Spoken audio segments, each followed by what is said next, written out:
Russia has threatened to use nuclear weapons against Ukraine and even against NATO nations. North Korea uses its nuclear weapons program to intimidate the United States, Japan, and Korea. China continues to build up its nuclear arsenal. It has some 600 warheads today and is expected to pass 1,000 by 2030, according to the Pentagon. The question of Iran's nuclear program has been at the top of our concerns. President Donald Trump can and should take forward steps on nuclear arms control. He can follow in the footsteps of other Republican presidents. President Trump has the opportunity to make nuclear threat reduction a part of his legacy. As a smart first step, he and Putin can strike a deal to respect New START's central limits and set the stage for a more comprehensive nuclear arms control framework agreement. Mr. Speaker, I rise today to address one of the most serious issues of our time, the risk of conflict with nuclear weapons. It is a threat that challenges our conscience. It is a threat not just for Americans, but for all humanity. And it is a threat not just to humans, but to all species of life on our planet. We raise this issue in the context of a series of important anniversaries. 1 week ago, July 16th, marked the 80th anniversary of the Trinity Test, the first detonation of a nuclear weapon in New Mexico. We still live with the legacy of above-ground nuclear tests. 2 years ago, the Defense Department awarded the Atomic Veterans Commemorative Service Medal to the still surviving veterans of that era and their family members. We must also honor the downwinders, civilians whose health and land suffered from the effects from radiation from these tests. Many were in the state of Nevada. In addition, we cannot forget the Pacific Islanders who have not been able to return to their home islands. Or the Uyghurs and others whose homeland in Xinjiang was the location of China's nuclear tests. They too have suffered a long-term health consequence. In 2 weeks, we will commemorate the first use of a nuclear weapon in a conflict, and that was the atomic bombing of Hiroshima on August 6, 1945, and the second, the bombing of Nagasaki, on August 9th. Let us pray that Nagasaki will be the last. Let us work to make sure that it is. Sadly, the threat from nuclear weapons is only increasing. There are estimated to be 13,400 nuclear weapons in the world today. Some 90% of these are in the arsenals of the United States and Russia. The rest belong to the UK, France, China, Israel, India, Pakistan, and North Korea. Russia has threatened to use nuclear weapons against Ukraine and even against NATO nations. North Korea uses its nuclear weapons program to intimidate the United States, Japan, and Korea. China continues to build up its nuclear arsenal. It has some 600 warheads today and is expected to pass 1,000 by 2030, according to the Pentagon. The question of Iran's nuclear program has been at the top of our concerns. The military strikes by Israel and the United States were, as stated, designed to degrade or eliminate Iran's nuclear development capabilities.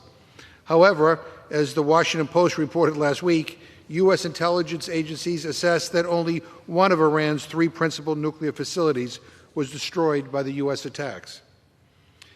This tells us that military action is not a reliable way to counter nuclear threats.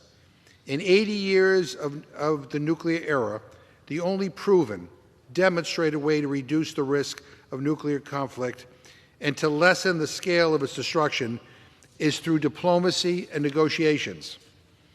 If not for past arms control agreements, Mr. Speaker, today's arsenals would be larger and more dangerous.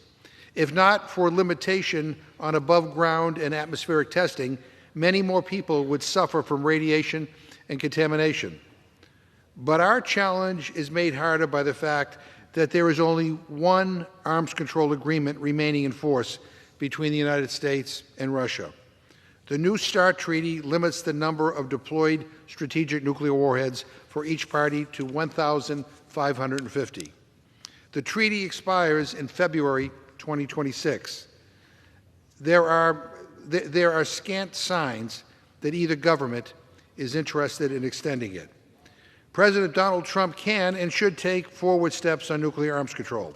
He can follow in the footsteps of other Republican presidents.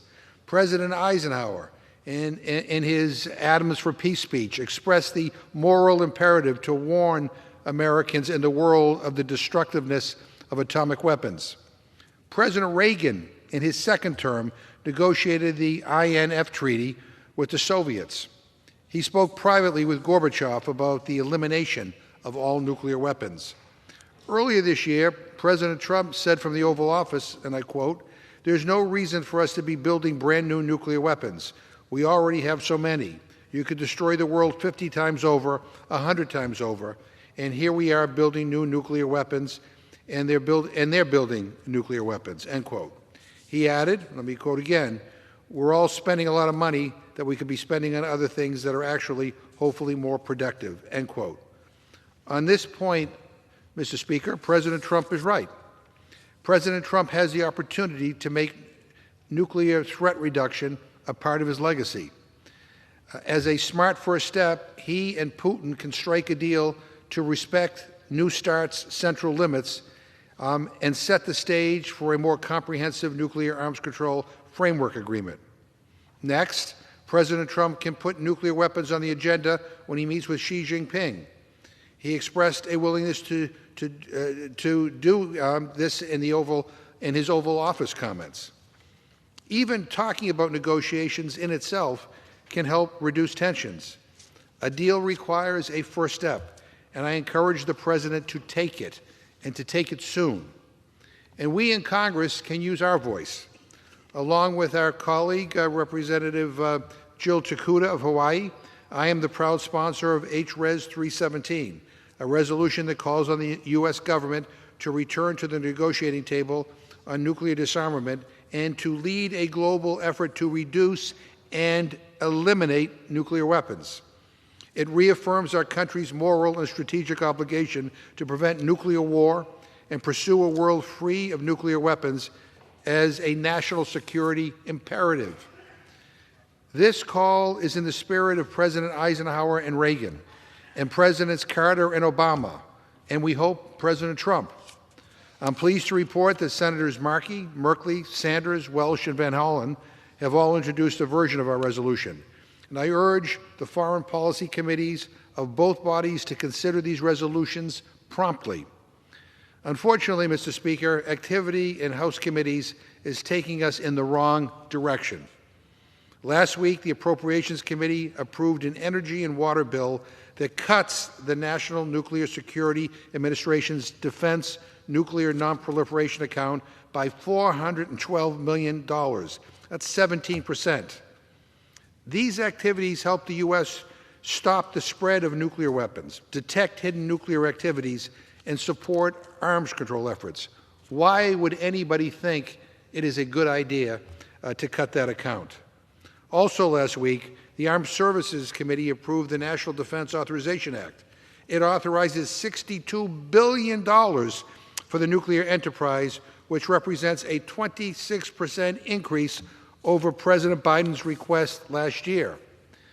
Unfortunately, the committee rejected an amendment by our colleague from California, John Garamendi, to restrict funding to create a new land-based nuclear delivery system, the Sentinel missile, a $180 billion boondoggle he has called an endless money pit.